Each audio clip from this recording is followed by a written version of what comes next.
작은 것이 귀하다 시 한 편을 읽고 오늘 말씀을 시작할까 합니다. 작은 것이 귀하다. 작은 꽃에서 아름다움을 보는 눈이 깨끗한 마음을 얻고 작은 인연 소중히 여기는 사람이 귀인을 얻는다. 작은 선물에 감격하는 사람이 사랑을 얻고 작은 응답에 감사하는 사람이 큰 선물을 얻는다. 주 안에 작은 임재에 작은 말씀은 없다. 부스러기라도 붙들고 기도하는 사람은 큰 기적을 본다. 시를 찾다가 없어서 제가 썼습니다. 오늘 본문의 주인공 한 어머니는 아이들이 흘린 부스러기에서 하나님의 큰 긍휼을 보았습니다. 이것을 우리 예수님께서 큰 믿음이라고 말씀을 하셨습니다. 본문 28절입니다. 여자가 대답하여 이르되 주여 옳소이다마는 상 아래 개들도 아이들이 먹던 부스러기를 먹노이다 라는 말씀이 나옵니다. 음식 부스러기 가운데 아마 가장 작은 부스러기가 어린아이들이 먹다가 흘린 부스러기가 아닐까 싶습니다. 거기서 큰 은혜를 보았습니다. 큰 능력을 보았습니다. 그다란 하나님의 사랑, 큰 긍휼을 보았습니다. 오늘 본문 마가복음 7장과 함께 마태복음 15장에서도 동일한 사건이 기록되어져 있습니다. 마태와 마가 두 성경의 기록 과정이 다르고 초점이 다르기 때문에 우리가 말씀의 은혜를 상고할 때는 기록을 함께 살펴보는 것이 좋을 듯 싶습니다. 예수께서 세상에 계시는 동안 유대 영역을 벗어나신 적이 꼭 한 번 있습니다. 그것이 바로 오늘 본문 두로 지방에 가신 사건입니다. 이 사건은 그런 점에서 간단한 사건이 아닙니다.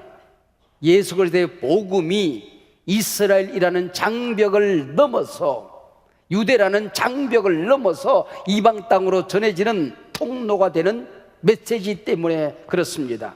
이 본문은 그런 점에서 예수님의 복음이 이방 땅으로 흘러들어가는 큰 강물이 되었던 것이지요. 마태복음은 28장까지 있습니다. 오늘 본문이 15장에 기록되어져 있습니다. 중심에 놓여져 있습니다. 마가복음은 16장까지 있습니다. 본문이 그 7장 중심에 자리 잡고 있습니다. 마태복음 15장 이전이 유대와 갈릴리 선교를 기록한 내용이었다고 한다면 오늘 본문 사건 이후는 예루살렘 선교, 이방 선교가 기록되어져 있습니다. 요세푸스의 글에 의하면 당시 두로와 시돈이 이스라엘 백성들 가운데 가장 큰 거부감을 가지고 있었다, 그렇게 말합니다. 더구나 시돈 땅은 아합 왕 때에 바알신을 끌고 이스라엘에 들어왔던 악녀 이세벨의 고향이 되기도 합니다. 그런 점에서 오늘 본문 이방의 도시 한복판에서 일어난 사건이 기록되어집니다. 이방의 한 여인이 예수님을 찾아왔지만은 사람들이 애워싸고 있어서 여인의 몸으로 예수님께 나아갈 수가 없었습니다. 마태복음의 기록에 의하면은 그 장애물 장벽 앞에서 이 여인이 소리를 지릅니다. 주 다윗의 자손이여 나를 불쌍히 여기소서, 내 딸이 흉악하게 귀신이 들렸나이다. 나를 불쌍히 여기소서. 내가 만난 장애물이 작은 것 아니지만 저분이 나를 만나주시면, 긍휼히 여기면 이 문제 해결된다 믿음을 가지고 부르짖었습니다. 이 이방 여인이 할 수 있는 일이라고는 부르짖는 길밖에 그 어떤 길도 없었던 거지요. 나를 불쌍히 여기소서. 부르짖으면 길이 열리고 만남이 이루어지는데 웬일입니까 이 여인? 나를 불쌍히 여기소서 부르짖어도 다윗의 자손 예수의 부르짖어도 외쳐도 이방 여인에게 돌아오는 건 예수님의 침묵밖에 없었습니다. 여러분이 기도하다가 신앙생활 하다가 그다른 문제에 부딪혀서 하나님 앞에 찾아왔습니다. 부르짖습니다. 기도합니다. 말씀을 붙들고 씨름을 합니다. 그런데도 여러분 캄캄한 벽이 나를 가로막고 주님의 끝없는 침묵의 터널 속에 내가 빠져들 때에 여러분 어떤 생각이 들까요? 이렇게 부르짖어도 예수님이 꾹 입을 다물고 계시는 모습을 보면서 믿음이 없었다라면 어떤 생각이 가슴속에 자리를 잡을까요? 저분이 내가 소문으로 듣던 메시아가 맞나? 사랑이 많다던 하나님이 맞나? 능력 많다던 예수님이 맞나? 메시아가 맞나? 내 소문이 진짜였나? 내 믿음이 진짜였나? 여러분 의심이 들지 않겠습니까? 이분이 하나님의 아들이라면 이럴 수가 있나? 불평이 터져나오지 않겠습니까? 지금 커다란 침묵의 장벽에 부딪혀 절망하는 우리 성도님이 계십니까? 지금 당신의 믿음의 그릇이 커지고 있는 시간입니다. 좀 더 부러지셔야 될 시간이라고 하는 것이죠. 침묵을 깨고 예수님이 드디어 입을 여십니다. 27절 예수께서 이르시되 자녀로 먼저 배불리 먹게 할지니 자녀의 떡을 취하여 개들에게 던짐이 마땅치 아니하니라. 따뜻한 말은 고사하고 대단히 모욕적인 말씀을 하십니다. 당시 유대인들은 이방인들을 개라고 생각을 했습니다. 먹은 것을 토하고 토한 것을 다시 먹는 더러운 개, 이방인들이라고 생각했던 거지요. 걸핏하면 유대인을 만나서 어르렁거리던 개를 연상케 했습니다. 그리고 음란하고 더러운 개, 유대인들은 이방인을 개라고 불렀던 것이지요. 개 같은 이방인에게 하나님의 은총을 나눠줄 수는 없지 않겠냐 그 얘기죠. 그러나 신앙은 위기 속에서 물러서지 않는 것입니다. 엘리야는 3년 6개월 동안 비가 오지 않을 때에 하나님께서 지면에 비를 내리겠다 말씀하셨습니다. 약속하셨습니다. 그러면 기다리면 될 터인데 또 엎드립니다. 그런데 하인을 시켜서 저 바다 끝을 보고 오너라. 하인의 대답인즉슨 없나이다. 한 번도 아니고 두 번도 아니고 6번씩이나 무릎 사이에 얼굴을 파묻고 몸부림하며 기도합니다. 하인에게 또 말합니다. 산에 올라 바다 끝을 보고 오너라. 없나이다. 그러나 다시 엎드립니다. 7번째. 하인이 갔다 돌아와서 저 먼 바다 끝에 손바닥만한 구름이 떠올랐습니다. 엘리야는 손바닥만한 구름에서 큰 비를 보았던 것이죠. 하나님의 침묵 앞에서, 하나님의 거절 앞에서 물러서지 않는 기도, 이게 엘리야의 믿음이었다고 하는 것입니다. 장부의 믿음이었다고 하는 것입니다. 야곱은 하나님 앞에 축복을 달라고 매달립니다. 그리침을 놓지 않고 밤새도록 씨름을 합니다.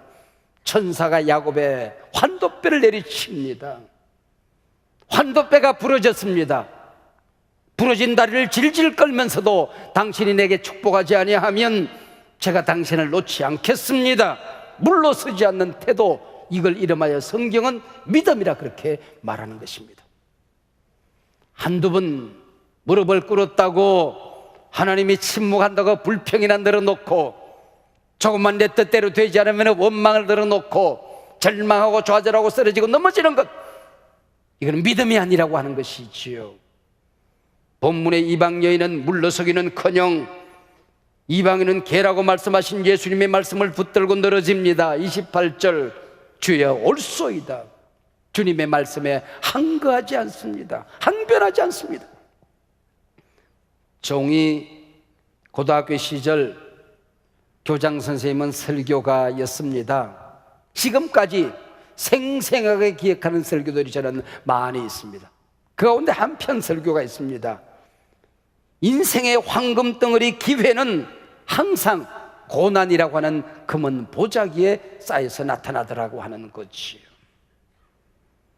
너희 앞에 놓여있는 인생의 고난, 시련의 고난의 보자기를 풀 수 있는 믿음이 없으면 황금 기회는 찾아오지 않는다고 하는 것입니다.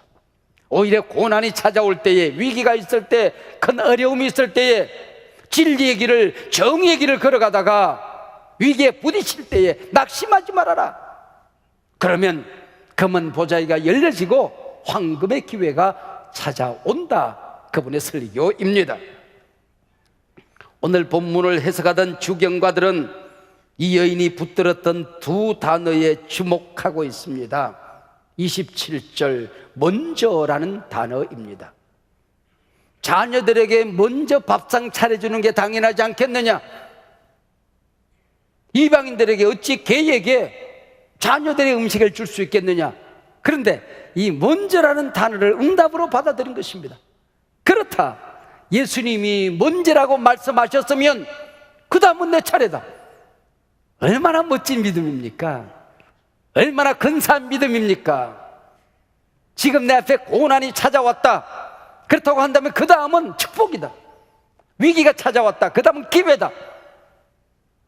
하나님의 자녀들에게 먼저 밥상 차렸으면, 먼저 주었으면 그 다음은 내 차례다. 먼저라는 단어를 붙들었다는 거죠. 두 번째는 개라는 단어를 붙들었다, 그렇게 주경가들은 말합니다.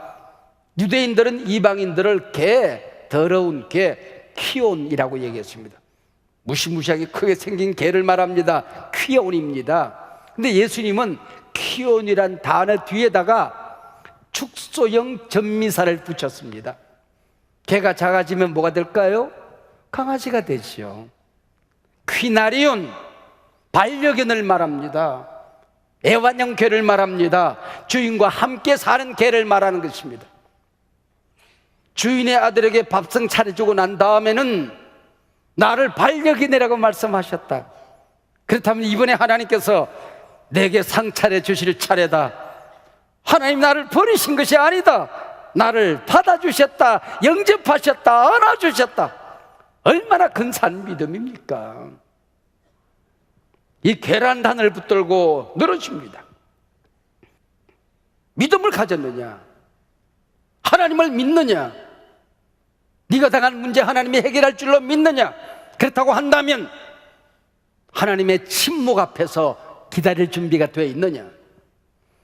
네 믿음이 커질 때까지, 믿음의 그릇이 커질 때까지, 응답을 관리할 믿음이 생길 때까지 하나님의 거절을 견디어 낼 준비가 되어 있느냐? 더 엎드릴 준비가 되느냐? 더 매달릴 준비가 되느냐?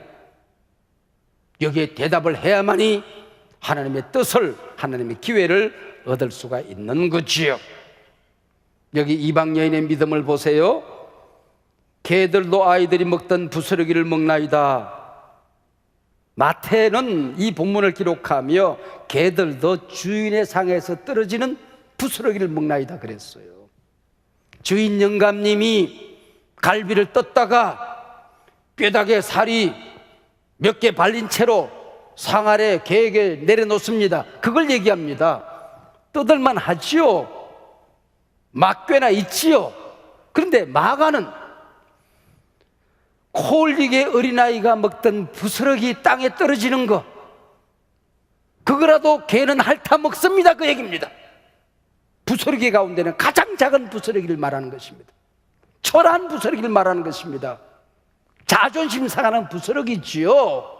그러나 그게 하나님의 은혜라면, 하나님의 사랑이라면, 하나님의 능력이라면, 하나님이 주신 것이라고 한다면 부스러기 하나에 기적이 나타난다. 내 딸이 낫는다.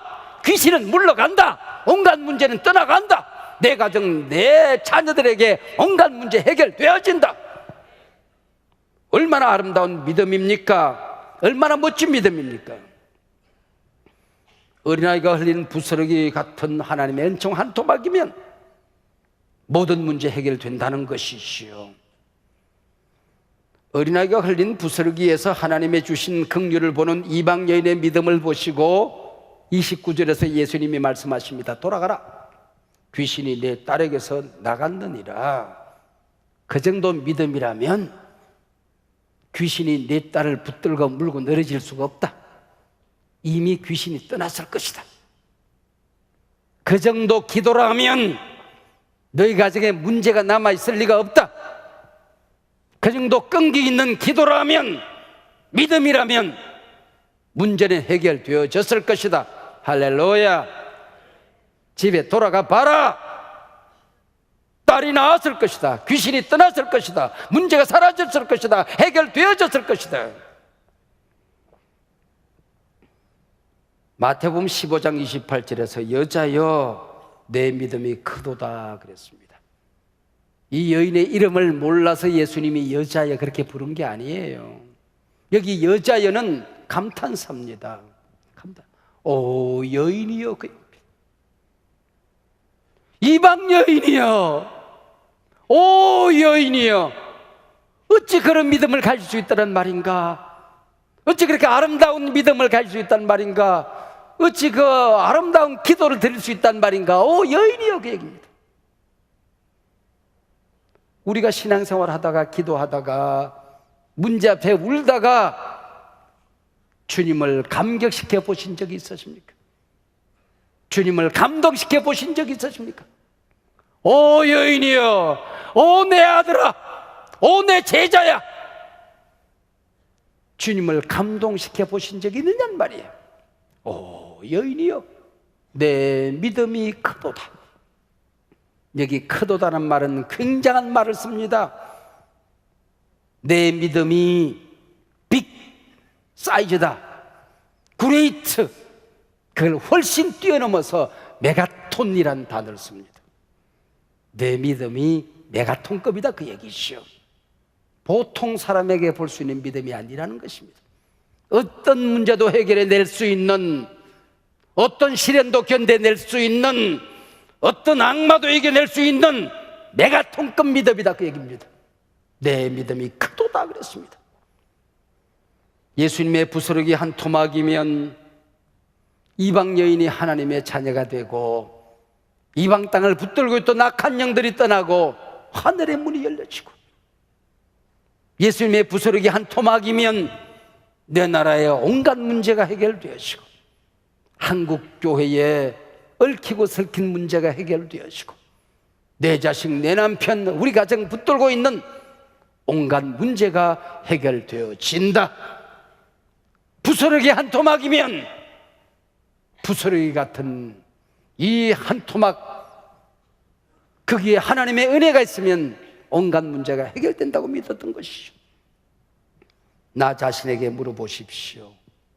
내게 이런 겨자씨만한 믿음이 있는지, 내게 부스러기를 응답으로 능력으로 붙들 수 있는 믿음이 있는지, 침묵 앞에, 거절 앞에, 냉대 앞에, 무시 앞에 물러서지 않는 믿음이 있는지, 글피다면 입만 열면 불평하고 원망하는 나인지, 그래도 끝까지 주님의 이름을 부르는 믿음이 내게 있는지, 침묵과 거절을 견뎌내는 믿음이 내게 있는지 한번 살펴보시길 바랍니다.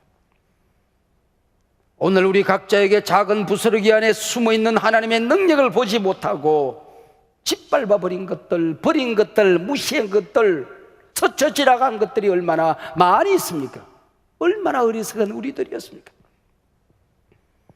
언젠가부터 스위스 알프스 조그마한 산골 마을 스키 리조트 다보스의 몇몇 학자들이 모여서 세계 경제의 흐름을 의논하곤 했습니다. 의논이 끝나고 나면은 조그마한 보고서를 세계에 내놓게 되는데 이 보고서가 심상치가 않은 겁니다. 그래서 기업인들이 동참하기 시작을 했어요. 세계 정치가들이 동참하기 시작했어요. 언론인들이 동참하기 시작했어요. 지금은 전문인 2,500명이 매년 함께 모여서 지구촌이 직면한 도전과 기회를 논의하는 다보스 경제 포럼이 된 겁니다. 2016년 1월 이 다보스 포럼에서 회장 클라우스 슈밥 교수는 제4차 산업혁명이라는 강의를 했고, 그리고 앞으로 펼쳐질 세계 무대가 제4차 산업혁명 시대가 될 것이라고 예언 아닌 예언을 했습니다. 3년이 채 안 되었어요. 세계 모든 과학자들이 여기에 명운을 걸고 있습니다. 세계 모든 기업이 이 길로 나아가고 있습니다. 모든 세계의 정치가들이 이게 뭘까? 이 나라 다음 세대를 먹이 살릴 길이 여기에 있지 않을까 두 눈을 크게 뜨고 바라보고 있습니다. 그 누가 감히 이 다보스 조그마한 산골 마을을 작다고 말할 수가 있을까요? 하나님이 만드신 작은 씨앗을 크게 보는 눈이 믿음이라고 하는 것입니다. 일본의 어머니의 과잉 보호 속에서 자란 다하라 요네코라고 하는 학생이 있었습니다. 근데 어머니가 시름시름 앓다가 세상을 떠납니다.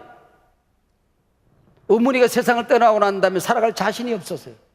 어머니 없이는 아무것도 할 수 없는 아이였습니다. 우울증에 빠졌습니다. 절망 좌절에 넘어졌습니다. 그러다가 달려오는 기차에 몸을 던져버리고 말았습니다. 두 다리가 송두리째 날아갔습니다. 왼쪽 팔이 뚝 잘려져 달아났습니다. 오른팔만 남았어요. 그 손가락 5개 가운데 2개가 잘려졌어요. 손가락 3개가 남았어요. 몸뚱아리하고. 병원에서 죽을 방법을 찾습니다. 살 이유가 없었지요. 근데 마침 일본 한 신학생이 병원 전도를 다니다가 이 요네코를 만나게 됩니다. 지금까지 자기가 만난 사람 가운데 가장 불쌍한 아이였습니다. 복음을 전했습니다. 포기하지 않았습니다. 하나님을 아버지로 만났습니다. 예수를 구주로 만났습니다. 성령을 받았습니다. 그리고 친구가 되어서 함께 교제하기 시작을 했습니다. 어느 날 이 신학생이 찾아와서 이 요네코에게 청혼을 합니다. 근데 말이 안 되는 얘기잖아요. 거절하지요. 포기하지 않고 끊임없이 사랑을 고백합니다. 그리고 당분간 만나지 않고 기간을 갖기로 함께 기도하기로 작정을 하고 서로들 헤어졌습니다. 그리고 만났는데 응답이 똑같습니다. 두 사람이 함께 하나님 앞에 기도하면 모든 문제를 하나님이 해결하실 것이다 하는 말씀을 받았습니다. 그리고 이 신학생이 고백을 합니다. 당신에게 남은 손가락 3마디면 하나님께서 주신 내 인생의 비전을 만들어갈 수 있고 하나님의 은혜를 경험할 수 있고 우리는 사랑을 할 수 있고 천국을 만들 수가 있습니다. 그리고 2 딸을 얻었습니다. 개척교회 목사 사모가 되었습니다. 함께 설교합니다. 함께 간정을 다닙니다. 세계를 다닙니다. 그러면서 누리는 행복이 너무 겨워서 책을 씁니다. 간증수기를 씁니다. 그게 산다는 게 황홀하다라는 책입니다. 책 제목이 너무 충격적이지 않습니까? 책을 펼치면은 자살 미수 제1장으로 펼쳐집니다.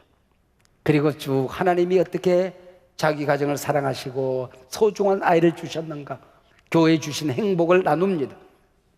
그리고 결론 8장 산다는 것이 황홀하다. 바로 그 앞에 7장에 감자와의 싸움이라고 하는 토막이 나옵니다. 남편이 돌아올 시간, 아이들이 돌아올 시간, 저녁상을 준비하는데 감자를 가지고 왔습니다. 감자를 씻었어요. 껍질을 벗겨야 되겠는데 감자가 떼구르르 도망갑니다. 비웃기라도 하듯이 조롱이라도 하듯이 도망을 다닙니다. 미친 듯이 감자를 따라다닙니다. 눈은 충혈되어지고 금방 무슨 짓을 할지 모를 만큼 감정이 격해지기 시작했습니다. 그리고 덕으로 감자를 끌고 들어와서 하나님 앞에 조용히 눈을 감습니다. 하나님, 저를 살려주신 분 하나님 아닙니까? 조금 후에 아이들이 엄마 밥 하고 달려올 텐데, 사랑하는 남편이 여보 배고파 그러고 들어올 텐데 감자 하나를 깎을 수 없는 이 불쌍한 여종, 감자국 하나를 만들 수 없는 나를 하나님 불쌍히 해 주셔야 되지 않겠습니까? 그랬더니 번개처럼 머릿속에 지나가는 아이디어가 있었어요. 칼로 감자를 반 토막을 딱 냅니다. 그리고 도마 위에, 마른 도마 위에 얹어놓았더니 감자가 굴러가질 않는 겁니다. 껍질을 벗길 수 있었습니다. 국을 끓였습니다. 요리를 만들었습니다. 그리고 아이들과 함께 감자 요리를 먹으면서 하나님을 찬양합니다. 산다는 것이 황홀하다. 남은 손가락 3마디면 당신과 나는 천국을 만들 수 있습니다. 손가락 3마디면 우리가 사랑하기에, 교회를 섬기기에, 우리의 꿈을 이루기에, 인생의 비전을 갖고 가기에 모자람이 없을 것입니다. 오늘 당신 앞에 떨어진 하나님의 응답을 보시기를 바랍니다. 부스러기는 거절이 아니고 침묵은 제주가 아니었습니다. 여러분의 믿음이 커지는 시간이었습니다. 하나님의 응답이 준비되는 시간이었습니다. 문이 열려지는 시간이었습니다. 미래가 펼쳐지는 시간이었습니다. 부스러기에서 하나님의 커다란 긍휼을 발견하는 귀한 시간이 되시기를 바랍니다.